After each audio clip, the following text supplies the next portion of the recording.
انہوں نے جا کر بہت شدت سے کام کیا، محنت سے کام کیا اور بہت سارے لوگوں کو مسلمان کر دیا، بلکہ آپ لوگوں کا خون میرا خون اور آپ لوگوں کی بربادی میری بربادی، میں آپ سے ہوں اور آپ مجھ سے ہیں، جس سے آپ جنگ کریں گے اس سے میں جنگ کروں گا، اور جس سے آپ صلح کریں گے اس سے میں صلح کروں گا۔ یہ اللہ کے نبی صلی اللہ علیہ وسلم کا وعدہ جو انہوں نے کیا، اگر آپ یہ کریں گے یا کرنا چاہتے ہیں تو ابھی سے سن لیجئے کہ محمد کو چھوڑ دیجئے صلی اللہ علیہ وسلم، ان کو اپنے ساتھ مت لے جائیے، یہ ابھی تک معزز ہیں اپنے شہر میں اور حفاظت میں ہیں، یہ نہ ہو کہ آپ ان کو لے جا کر چھوڑ دیں۔ اگر چھوڑنے کا ارادہ ہے تو ان کو آپ یہیں مکے میں رہنے دیجئے۔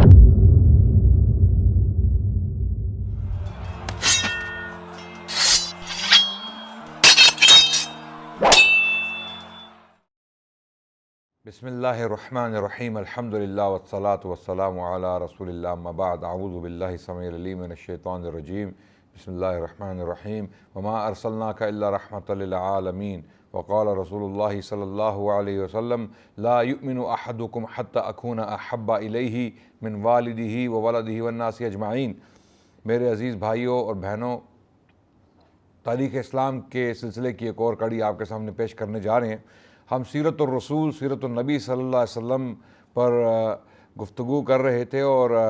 اللہ کے نبی صلی اللہ علیہ وسلم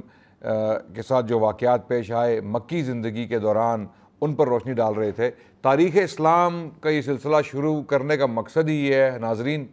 کہ اپنے جوان طبقے کو، اپنی اولاد کو، اپنے بچوں کو، جو ہمارے معاشرے میں آج کل سوشل میڈیا پہ بہت ایکٹیو ہیں اور عجیب قسم کی چیزیں وہ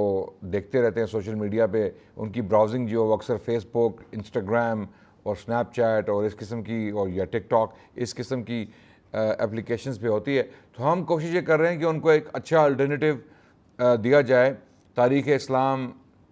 کی سیریز کی صورت میں۔ اسی لیے تاریخ اسلام کی یہ سیریز ہم نے شروع کی تاکہ اسلام کی تاریخ کو بیان کیا جائے سٹیپ بائی سٹیپ، پہلے اللہ کے نبی کی زندگی، اس کے بعد خلفائے راشدین، اس کے بعد بنو امیہ کا دور، اور اس کے بعد بنو عباس کا دور، پھر عثمانی خلافت، آٹومن ایمپائر، اور پھر مغلز، اور اس کے بعد الاندلس، اسلام کی تاریخ اسپین میں، اور جو دوسرے واقعات ہوئے، صلیبی جنگیں اور منگول حملے، ان سب پر روشنی ڈالی جائے گی اس سیریز کے دوران۔ یہ کافی لمبی چوڑی سیریز ہوگی، اسی لیے آپ سے التجا ہے اور ریکویسٹ کرتے ہیں کہ آپ یہ سیریز سٹیپ بائی سٹیپ ضرور دیکھیں تاکہ آپ کو اسلام کی تاریخ کا علم ہو سکے، اور ہمارا جو جوان طبقہ ہے وہ اسلامک سویلائزیشن، اسلامی تہذیب کی جو تاریخ ہے اس سے واقف ہو سکے۔ تو ہم سیرت النبی کے اوپر گفتگو کر رہے تھے اور ہم مکی زندگی سے گزرے تھے۔ میں پہلے بتا چکا ہوں کہ مکی زندگی جو ہے وہ 13 سال پر مبنی تھی۔ اللہ کے نبی صلی اللہ علیہ وسلم کو جب نبوت دی گئی تو 13 سال تک اللہ کے نبی صلی اللہ علیہ وسلم جو ہے مکے میں تبلیغ کرتے رہے، اور کافی مشکل مراحل سے ان کو گزرنا پڑا، بہت ساری اذیتیں بھی جھیلیں، ان کے ساتھی مارے گئے، قتل کیے گئے، ان کو عذاب دیا گیا، ٹارچر کیا گیا، کچھ کو گھسیٹا گیا مکے کی گلیوں میں، کچھ کو پتھروں پر لٹایا گیا اور ان کی چھاتیوں پر پتھر رکھے گئے، کچھ کو مجبوراً جو ہے مکے کا شہر چھوڑ کر حبشہ کے علاقے میں جانا پڑا۔ یہ سب مراحل ان کے بارے میں ہم گفتگو کر چکے ہیں، اور پچھلی قسط میں ہم گفتگو کر رہے تھے پہلی بیعت عقبہ کے بارے میں۔ اس کے بارے میں بتا چکا ہوں کہ پہلے مدینے کے، یعنی یثرب کا جو شہر تھا، مدینہ النبی، مدینہ کا جو شہر ہے آج کے دور میں اس کو مدینہ کہا جاتا ہے، مدینہ کا پہلا نام جو ہے وہ یثرب تھا۔ تو یثرب سے 6 لوگ آئے، انہوں نے اسلام قبول کیا، اور پھر وہ واپس گئے، اور پھر اگلے سال سن 12 نبوی میں وہ واپس آئے اور 12 لوگوں نے اسلام قبول کیا اللہ کے نبی صلی اللہ علیہ وسلم کے ہاتھ پر۔ تو اس اسلام قبول کرنے کے عمل کو، جو بیعت عقبہ الاولیٰ کے نام سے مشہور ہے، جو پہلی بیعت عقبہ ہے، اس کے بارے میں ہم گفتگو کر چکے ہیں۔ اور یہ 12 لوگ جب مدینے میں واپس گئے یا یثرب میں واپس گئے تو انہوں نے، جو یثرب کے لوگ تھے، جو 2 قبائل پر جن کی آبادی مبنی تھی، اول خزرج اور دوم اوس، 2 قبائل تھے جن کی حال ہی میں آپس میں جنگ ہوئی تھی، جنگ بعاث کے نام سے بہت شدید جنگ ہوئی اوس اور خزرج کے درمیان۔ تو انہیں ضرورت تھی ایک ایسے شخص کی جو ان میں آ کر امن قائم کر سکے، جو ان لوگوں کو جنگ و جدال سے بچا سکے، اور ان کی جو سیفٹی ہے، سیکیورٹی ہے، اس کا ضامن بن سکے۔ تو جب اللہ کے نبی صلی اللہ علیہ وسلم کا ذکر ہوا یثرب کے شہر میں، اور اللہ تعالیٰ اسباب پیدا کرنے والے ہیں، مکے میں مسلمانوں کا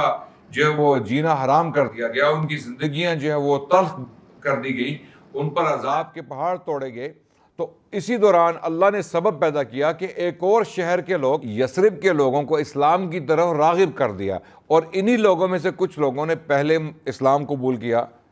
6 لوگوں نے، پھر اگلے سال حج کے لیے جو لوگ آئے وہ 12 لوگ تھے،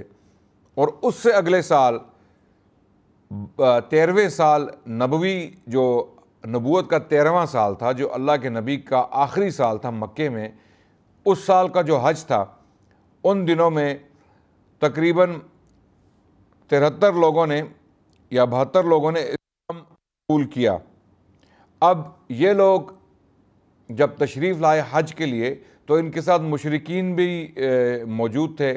یثرب کے جو لوگ تھے جو وہ حج کے لیے آتے تھے، میں پہلے بتا چکا ہوں، آپ کو بیان کر چکا ہوں کہ حج کی جو پریکٹس تھی وہ زمانہ جاہلیت میں چلتی رہی۔ یہ ایک ٹریڈیشن تھا جو حضرت ابراہیم اور اسماعیل علیہ السلام نے شروع کیا تھا، اور یہ ٹریڈیشن صدیوں تک جاری رہا۔ تو حج میں بہت ساری خرافات جو ہیں وہ ان کو ایڈ کر دیا گیا، حج کی جو عبادت ہے اس کو مسخ کر دیا گیا، یعنی وہ مخلوط ہو گئی۔ اچھی جو روایات تھیں ابراہیم اور اسماعیل علیہ السلام کی، ان روایات کے ساتھ جو بعد میں مشرکین نے ڈال دیں حج کے اندر، تو حج کا جو ایک سلسلہ تھا وہ جاری رہا۔ تو عرب کے بہت سارے لوگ، عرب کے قبائل کے لوگ، مکے سے باہر کے لوگ وہ حج کے لیے آتے۔ اسی طرح یثرب کے شہر کے لوگ آتے۔ یثرب کا شہر جو ہے وہ مکے سے تقریباً 300-400 کلومیٹر کے فاصلے پر ہے شمال کی طرف، اور آج کے دور میں اس کو مدینہ کہا جاتا ہے، جہاں پر اللہ کے نبی صلی اللہ علیہ وسلم نے بعد میں ہجرت کی۔ تو اس شہر کے لوگ آئے اور انہوں نے بیعت کی۔ تو 13ویں سال میں، نبوت کا 13واں سال، حج کے دوران یہ لوگ جو ان کا معمول تھا حج کرنے آئے، اور ان میں مشرکین بھی شامل تھے کیونکہ مشرک بھی حج کرتے تھے، وہ سلسلہ تو چل رہا تھا پرانا۔ تو جو مسلمان تھے اس قافلے میں، جو حضرت مصعب بن عمیر کی کاوشوں کی وجہ سے اسلام قبول کر چکے تھے، میں نے آپ کو پہلے بھی بتایا کہ پہلی بیعت عقبہ کے بعد اللہ کے نبی نے مصعب بن عمیر رضی اللہ عنہ کو ایک استاد، ایک ٹیچر بنا کر بھیجا مدینے میں۔ انہوں نے جا کر بہت شدت سے کام کیا، محنت سے کام کیا، اور بہت سارے لوگوں کو مسلمان کر دیا۔ یعنی ایک شخص نے اتنے لوگوں کو مسلمان کر دیا کہ تقریباً 70 کے قریب لوگ اگلے سال حج کرنے آئے، اور وہ مسلمان تھے۔ باقی مشرک تھے اس قافلے میں، لیکن 70 کے قریب لوگ مسلمان تھے جنہوں نے اپنے اسلام کو چھپائے رکھا تاکہ وہ اللہ کے نبی کے ساتھ امن سے مل لیں، امن کی حالت میں ان سے ملاقات ہو جائے۔ تو مصعب بن عمیر کی کاوشوں کی وجہ سے، اور زرارہ بن اسید یا زرارہ بن اسید، ان کی کاوشوں کی وجہ سے بہت سارے لوگ مسلمان ہوئے۔ اب دوسری بیعت عقبہ کا کیا واقعہ ہے یہ بیان کیا گیا ہے مختلف روایات میں۔ کعب بن مالک جو اس بیعت میں شامل تھے، ایک صحابی تھے، انصار میں سے ان کا تعلق تھا، بعد میں ان لوگوں کا نام انصار پڑا، مدد کرنے والے۔ انصار کا لفظ جو ہے وہ نصرہ سے ہے، نصرہ کا مطلب ہے مدد کرنا، اور اللہ کے نبی صلی اللہ علیہ وسلم نے یثرب کے لوگوں کو، مدینے کے لوگوں کو یہ لقب دیا، یہ خطاب دیا کہ یہ لوگ کیونکہ انہوں نے مدد کی، مشکل جو اوقات تھے، مشکل وقت تھا اللہ کے نبی صلی اللہ علیہ وسلم کا، اس دور میں اللہ کے نبی کی مدد کی اور ان کو ہجرت کے لیے اپنے شہر بلایا، تو ان کا نام انصار رکھا گیا۔ اور شہر ہی نہیں بلایا بلکہ بلا کر ان کی مدد کی، ان کو اپنی پراپرٹی میں شیئر دیا، اپنے گھر میں رکھا، اپنے آدھا گھر اپنا جو ہے وہ مہاجرین جنہوں نے ہجرت کی۔ اب مہاجر وہ لوگ تھے جنہوں نے ہجرت کی، اپنا شہر مکہ چھوڑا اور مدینے گئے، اور انصار وہ لوگ تھے جنہوں نے ہجرت کرنے والوں کو اپنے گھروں میں پناہ دی، ان کی مدد کی، ان کو بے یار و مددگار نہیں چھوڑا، ان کو گلیوں کوچوں میں جو ہے ان کو سونے یا رہنے کے لیے جگہ نہیں دی، بلکہ ان کو اپنے گھروں میں بلایا، پراپرٹی دی اپنی۔ بلکہ یہاں تک بھی واقعات آئے ہیں کہ کچھ لوگوں نے اپنی، جن کی 2-4 بیویاں تھیں، انہوں نے اپنی بیویوں کو طلاق دی ان کی رضامندی سے کہ وہ شادی کر لیں مہاجرین سے جو بے یار و مددگار مدینے کے شہر تک پہنچے۔ اس قسم کے واقعات بھی، یعنی قربانی کا یہ عالم تھا ان لوگوں کا کہ ان لوگوں نے بہت شدید قربانیاں دی، اور آگے چل کے اب دیکھتے ہیں کہ ان قربانیوں کے پیچھے کیسا ایمان کا جذبہ تھا جس کی وجہ سے یہ لوگ قربان ہونے پر تیار ہو گئے۔ تو کعب بن مالک بیان کرتے ہیں کہ ہم لوگ حج کے لیے نکلے، اور ایام تشریق کے درمیانی روز عقبہ میں اللہ کے نبی صلی اللہ علیہ وسلم سے ملاقات ہوئی۔ وہ ملاقات کا سلسلہ اس طرح بنا کہ یہ لوگ خاموشی سے رات کے وقت جب سب لوگ سو چکے تھے، مشرکین جو یثرب کے مشرکین تھے جن کے ساتھ انہوں نے سفر کیا، ان سے انہوں نے یہ سارا معاملہ چھپائے رکھا۔ جو مسلمان تھے یثرب کے، انہوں نے یثرب کے مشرکین سے یہ معاملہ چھپائے رکھا، اور یہ پلان بنایا کہ اللہ کے نبی کے ساتھ وہیں ملاقات کی جائے گی جہاں پر 12 لوگوں نے پچھلے سال ملاقات کی تھی۔ وہ تھا عقبہ کا علاقہ۔ عقبہ مکے کے باہر ایک گھاٹی تھی جو جمرہ اولا کے پاس ایک جگہ ہے منی کے قریب، وہاں پر ملاقات ہوئی۔ تو یہ لوگ رات کے اندھیرے میں خاموشی سے اس طرح نکلے جس طرح پرندہ اپنے گھونسلے سے خاموشی سے نکل جاتا ہے اور اڑ جاتا ہے۔ تو یہ خاموشی سے نکلے اور اللہ کے نبی صلی اللہ علیہ وسلم کے ساتھ ان کی ملاقات ہوئی۔ 70 کے قریب جو ان کی تعداد بتائی جاتی ہے، بلکہ کچھ روایت میں ہے کہ 75 لوگ تھے، 73 مرد اور 2 خواتین، 2 عورتیں۔ اور خواتین کے نام تھے ام عمارہ نسیبہ بنت کعب اور ام منیع اسماء بنت عمر۔ یہ 2 خواتین تھیں، اور باقی جو 73 کے قریب مرد تھے جنہوں نے اللہ کے نبی صلی اللہ علیہ وسلم سے عقبہ میں ملاقات کی اس گھاٹی میں۔ اور اس وقت اللہ کے نبی صلی اللہ علیہ وسلم کے ساتھ حضرت عباس جو ہیں وہ موجود تھے۔ تو یثرب کے لوگ اپنے ساتھ اپنا ایک سردار بھی لائے جن کا نام تھا عبداللہ بن حرام۔ یہ سردار مشرک تھے ابھی تک، لیکن یثرب کے لوگوں نے اللہ کے نبی کے بارے میں ان کو بتایا، اور یہ بھی بتایا کہ اگر آپ اچھے شخص نہ ہوتے تو ہم آپ پر دعوت پیش نہ کرتے، آپ ایک اچھے شخص ہیں، ہمارے سردار ہیں، معزز ہیں، تو اس لیے ہم چاہتے ہیں کہ آپ کے ساتھ یہ معاملہ یہ شیئر کریں، آپ اس پر غور کیجئے۔ اگر آپ مسلمان نہ ہوئے تو آپ جہنم کا ایندھن بن جائیں گے۔ ہم چاہتے ہیں کہ آپ اپنی آنکھوں سے یہ معاملہ دیکھ لیں، اور اسلام کی تعلیمات ان پر پیش کیں۔ عبداللہ بن حرام جو ہیں وہ مسلمان ہو گئے، اور انہوں نے اللہ کے نبی صلی اللہ علیہ وسلم سے ملاقات کی ٹھان لی، اور وہ بھی ان لوگوں میں شامل تھے۔ حضرت عباس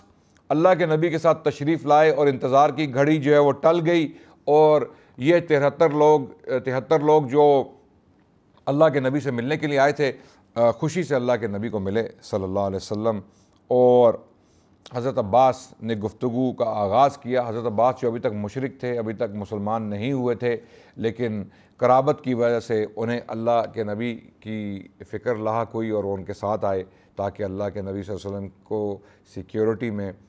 یعنی ان کو سیکیورٹی فراہم کر سکیں، ان کے ساتھ چلے تاکہ دیکھ لیں کہ جن لوگوں سے یہ ملاقات کرنا چاہ رہے ہیں وہ اس قابل ہیں کہ وہ اللہ کے نبی کی حفاظت کریں۔ اور ہجرت کا جو آئیڈیا ہے وہ پہلے ہی جو ہے ہوا میں موجود تھا۔ اللہ کے نبی صلی اللہ علیہ وسلم نے شاید اس خواہش کا اظہار کر دیا تھا کہ وہ ہجرت کریں گے ان لوگوں کے ساتھ یثرب، کیونکہ مکے کے شہر میں ان کا رہنا بہت مشکل تھا۔ مکے کے شہر میں ان کا رہنا بہت مشکل تھا۔ عباس کھڑے ہوئے اور انہوں نے گفتگو کی، جو اللہ کے نبی کے چچا تھے۔ انہوں نے اس گفتگو کے دوران کیا کہا؟ انہوں نے فرمایا، خزرج کے لوگوں، عام اہل عرب انصار کے دونوں قبیلے ہی خزرج کے لوگوں کا مقصد یہ تھا۔ حضرت عباس نے ان لوگوں کو خزرج اس لیے کہا، حالانکہ یہاں پر اوس کے لوگ بھی شامل تھے، 2 قبیلے تھے، لیکن باہر کے لوگ یثرب سے باہر کے جو لوگ تھے وہ عموماً یثرب کے لوگوں کو خزرج کے لوگ ہی کہتے تھے، کیونکہ خزرج ایک بڑا قبیلہ تھا، اوس سے بڑا قبیلہ تھا خزرج، اس لیے سب کو خزرج کے لوگ کہا گیا۔ تو عباس نے کہا، خزرج کے لوگوں، ہمارے اندر محمد کی جو حیثیت ہے وہ تمہیں معلوم ہے۔ محمد صلی اللہ علیہ وسلم جو ہے وہ معزز ہیں، ہاں ان کے لوگ ان کے دشمن ہیں، ان کی جان کے در پہ ہیں، لیکن ابھی تک محمد حفاظت میں جو ہے موجود ہے مکے میں، ان کو امان حاصل ہے، ہم ان کی پروٹیکشن کر رہے ہیں، ان کی فیملی ان کے ساتھ ہے۔ تو آپ ان کو اگر لے جانا چاہتے ہیں یثرب، تو یہ یاد رکھیے کہ آپ یہ نہ ہو کہ ان کو لے جا کر کچھ عرصے بعد جب آپ کے خلاف عرب اٹھ کھڑے ہوں کیونکہ محمد جو دین پیش کر رہے ہیں وہ ایک متنازع دین بن چکا ہے، وہ کنٹروورشل دین ہے، کیونکہ بتوں کی مذمت ہو رہی ہے، بت پرستی کی مذمت ہو رہی ہے۔ تو کچھ عرصے کے بعد جب محمد کے خلاف عرب لوگ کھڑے ہو جائیں گے تو یہ نہ ہو کہ آپ ڈر کر محمد کو بے یار و مددگار چھوڑ دیں صلی اللہ علیہ وسلم، ان کو اکیلا چھوڑ دیں اور کنارہ کش ہو جائیں۔ اگر آپ یہ کریں گے یا کرنا چاہتے ہیں تو ابھی سے سن لیجئے کہ محمد کو چھوڑ دیجئے صلی اللہ علیہ وسلم، ان کو اپنے ساتھ مت لے جائیے، یہ ابھی تک معزز ہیں اپنے شہر میں، ایک اچھے خاندان سے ان کا تعلق ہے اور حفاظت میں ہے، تو یہ نہ ہو کہ آپ ان کو لے جا کر چھوڑ دیں۔ اگر چھوڑنے کا ارادہ ہے تو ان کو آپ یہیں مکے میں رہنے دیجئے۔ تو حضرت کعب فرماتے ہیں کہ حضرت عباس کی بات سن لی گئی اور اس کے بعد اللہ کے نبی سے التجا کی گئی کہ آپ گفتگو فرمائیے، ان 75 لوگوں کے سامنے آپ گفتگو فرمائیے، حضرت عباس کی بات ہم نے سن لی، آپ فرمائیے۔ اللہ کے نبی صلی اللہ علیہ وسلم نے قرآن کی آیات پیش کی اور دین کی تبلیغ کی، اور اس کے بعد یہی کہا کہ آپ اسلام کے اوپر میرے ساتھ بیعت کیجئے اور اسلام قبول کیجئے، اور میرے ہاتھ پر اسلام تو یہ لوگ قبول کر چکے تھے، اسی لیے اللہ کے نبی سے ملنے آئے، لیکن اللہ کے نبی کے ہاتھ پر بیعت ابھی تک نہیں ہوئی۔ تو اللہ کے نبی صلی اللہ علیہ وسلم کی تبلیغ پر ان سب لوگوں نے لبیک کہا اور اللہ کے نبی کے ہاتھ پر بیعت کی۔ بیعت سے مراد وہی ہے کہ اللہ کے نبی کے ہاتھ میں ہاتھ دیا مردوں نے اور یہ عہد و پیمان کیا کہ مرتے دم تک اللہ کے نبی کے ساتھ رہیں گے، ان کے دین پر قائم رہیں گے، اور جو شرائط تھیں وہ کئی کتابوں میں لکھی گئی ہیں۔ شرائط یہ تھیں کہ چستی اور سستی ہر حال میں بات سنو گے اور مانو گے، یہ شرط تھی بیعت کی۔ تنگی اور خوشحالی ہر حال میں مال خرچ کرو گے، اللہ کے راستے میں اپنا مال خرچ کرو گے، یعنی دین کی نصرت کرو گے۔ پھر تیسری جو شرط تھی، بھلائی کا حکم دو گے اور برائی سے روکو گے۔ اور چوتھی شرط تھی، اللہ کی راہ میں اٹھ کھڑے ہوگے اور اللہ کے معاملے میں کسی ملامت گر کی ملامت کی پرواہ نہ کرو گے۔ پھر پانچویں شرط تھی، وہ سب سے اہم شرط تھی، اور جب میں تمہارے پاس آ جاؤں گا تو میری مدد کرو گے، اور جس چیز سے اپنی جان اور اپنے بچوں کی جان کی حفاظت کرتے ہو اس سے میری بھی حفاظت کرو گے، اور اس کے عوض میں تمہیں جنت کی بشارت دیتا ہوں۔ اللہ اکبر۔ ان لوگوں نے جب یہ شرطیں سنی تو سب نے لبیک کہا، انہوں نے کہا ہم یہ شرطیں قبول کرتے ہیں اور آپ کو اپنے درمیان اپنے شہر آنے کی دعوت دیتے ہیں، باقاعدگی سے دعوت دیتے ہیں کہ آپ ہم لوگوں میں تشریف لائیں اور ہم لوگوں کے ساتھ زندگی گزاریں۔ تو بہت سارے لوگوں نے اس دوران گفتگو کی، بہت سارے صحابی جو موجود تھے انہوں نے اپنے خیالات کا اظہار کیا، جو مختلف لوگ تھے، اہم لوگ تھے، جو سرداری کی ذمہ داریاں نبھا رہے تھے، ان لوگوں نے گفتگو کی۔ انہی میں ایک لوگ تھے ابو الہیثم بن تیہان، انہوں نے بات کاٹتے ہوئے اللہ کے نبی صلی اللہ علیہ وسلم سے پوچھا کہ اے اللہ کے نبی، ہمارا یہودیوں کے ساتھ معاہدہ ہے، ہم یہودیوں کے حلیف ہیں، اور یہ نہ ہو کہ جب ہم معاہدہ یہودیوں سے ختم کر دیں، اس کو ڈسکنٹینیو کر دیں اور آپ کے ساتھ نیا معاہدہ کر رہے ہیں ہم پروٹیکشن کا، سیکیورٹی کا، تو یہ نہ ہو کہ جب ہمیں اللہ غلبہ عطا کر دیں، جب آپ کے لوگ آپ کے دین پر آ جائیں اور آپ کے دین کو مان لے، بعد میں جب اللہ آپ کو غلبہ عطا کریں گے، یعنی ان لوگوں کی آپ عقل کا اندازہ لگائیے کہ یہ اللہ کے نبی سے کس قدر محبت کرتے ہیں۔ جو وہ بات کرنے والے تھے ابو الہیثم بن تیہان، وہ یہ تھی کہ یہ نہ ہو کہ آپ کو غلبہ عطا کر دیا جائے اور آپ ہمیں چھوڑ کے چلے جائیں۔ ہاں، آپ ہمارے پاس مدینے یعنی یثرب تشریف لا رہے ہیں، یہ نہ ہو کہ غلبہ حاصل کرنے کے بعد جب آپ خوشحال ہو جائیں، آپ کو طاقت مل جائے، آپ پاورفل ہو جائیں، ابھی تو آپ کمزور ہیں، آپ کے اوپر آپ کے لوگ جو ہیں وہ ظلم ڈھا رہے ہیں اور آپ کو ہجرت کرنے کی ضرورت پیش آ رہی ہے، ہم آپ کو قبول کرنے کے لیے تیار ہیں، لیکن اے اللہ کے نبی، غلبہ حاصل کرنے کے بعد یہ نہ ہو کہ آپ ہمیں چھوڑ دیں۔ اللہ کے نبی صلی اللہ علیہ وسلم مسکرائے اور انہوں نے فرمایا کہ میں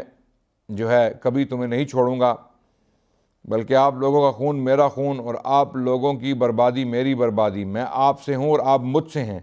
جس سے آپ جنگ کریں گے اس سے میں جنگ کروں گا، اور جس سے آپ صلح کریں گے اس سے میں صلح کروں گا۔ یہ اللہ کے نبی صلی اللہ علیہ وسلم کا وعدہ جو انہوں نے کیا اس دوران دوسری بیعت عقبہ کے دن، یہ وعدہ یثرب کے لوگوں سے اللہ کے نبی نے کر لیا کہ جب ہم ہجرت کر کے مدینے آئیں گے تو پھر مدینے کا شہر ہم نہیں چھوڑیں گے، اور اللہ کے نبی صلی اللہ علیہ وسلم نے اپنا وعدہ وفا کیا۔ یہ بات سوچنے کی ہے کہ اللہ کے نبی نے اپنا وعدہ وفا کیا کس طرح کہ 8 ہجری تقریباً اس واقعے کے 8 سال بعد اللہ نے اللہ کے نبی کو غلبہ عطا فرمایا اور اللہ کے نبی نے مکے کا شہر فتح کیا اور ان لوگوں پر فتح حاصل کی جو ابھی ظلم ڈھا رہے تھے۔ دوسری بیعت عقبہ کے دوران اللہ کے نبی کی قسم پرسی اور ان کی جو دنیاوی جو ظاہری حالت تھی وہ اس قدر جو ہے کمزور تھی کہ انہیں باہر کے لوگوں سے پناہ لینی پڑ رہی تھی۔ لیکن 8 سال بعد جب اللہ نے غلبہ عطا کیا اور مکے کو فتح کیا اور مکے کے جو کعبے میں 360 بت مشرکین نے رکھے تھے، مکے کی حرمت کو پامال کر رہے تھے، وہ بت توڑے اور 2000 لوگوں نے اسلام قبول کیا اسی دن مکے میں، تو کیا اللہ کے نبی نے اپنا وعدہ توڑ دیا؟ کیا اللہ کے نبی نے کہا کہ مکہ مجھے بہت عزیز ہے؟ جس طرح کہ آگے ہم ذکر کریں گے کہ ہجرت سے پہلے اللہ کے نبی مکے سے جب نکلے تو انہوں نے پیچھے مڑ کے دیکھا مکے کے شہر کو اور کہا اے مکہ مجھے تجھ سے انتہا کی محبت ہے، میں تجھے چھوڑنا نہیں چاہتا، لیکن تیرے لوگ مجھے یہاں بسنے نہیں دے رہے، تیرے لوگ مجھے یہاں بسنے نہیں دے رہے۔ اللہ کے نبی کو مکے کے شہر سے بہت محبت تھی، انتہا کی محبت تھی، لیکن اپنا وعدہ وفا کیا انہوں نے۔ مکے کے شہر کے فتح ہونے کے باوجود انہوں نے مدینے میں جو ہے وہ اپنی جو رہائش ہے وہ وہیں رکھی اور وہیں پر وفات پائی صلی اللہ علیہ وسلم، اور وہیں پر دفن ہوئے مدینے کے شہر میں۔ یعنی مدینے کے لوگوں کو اللہ کے نبی صلی اللہ علیہ وسلم نے یہ وعدہ کرنے کے بعد نہیں چھوڑا۔ اس کے بعد بہت سارے لوگوں نے کھڑے ہو کر خطرناکی بیعت، یہ جو بیعت کی اللہ کے نبی کے ہاتھ پر، یہ بہت خطرناک معاملہ تھا۔ عربوں کی دشمنی مول لینا تھا، کیونکہ ان لوگوں کو معلوم تھا کہ یہ پیغام جو ہے یہ صرف مدینے اور مکے میں نہیں رہے گا بلکہ باہر نکلے گا، باہر کے لوگوں تک پہنچایا جائے گا، اور عرب دشمن ہو جائیں گے۔ جو یہ اسلام قبول نہیں کریں گے، جو عرب یہ پیغام قبول نہیں کریں گے، وہ یقیناً فطری عمل ہے کہ وہ دشمن ہو جائیں گے، اور اس دشمنی میں یہ لوگ اللہ کے نبی صلی اللہ علیہ وسلم کو نقصان پہنچائیں گے اور کوشش کریں گے کہ ان سے جنگ کریں۔ اس حالت میں ہم کیا کریں گے؟ اسی لیے کچھ لوگ اس مجمع میں سے کھڑے ہوئے اور انہوں نے جو ہے وہ تقریریں کی، انہوں نے یہ عہد لیا کہ یہ نہ ہو کہ جب ہم اللہ کے نبی کو پناہ دیں اور عرب ہمارے دشمن ہو جائیں تو ہم جو ہے وہ کمزور پڑ جائیں۔ اس کی تفصیلات اگلی قسط میں آپ کے سامنے پیش کروں گا، تب تک کے لیے اجازت چاہتا ہوں۔ السلام علیکم ورحمۃ اللہ وبرکاتہ۔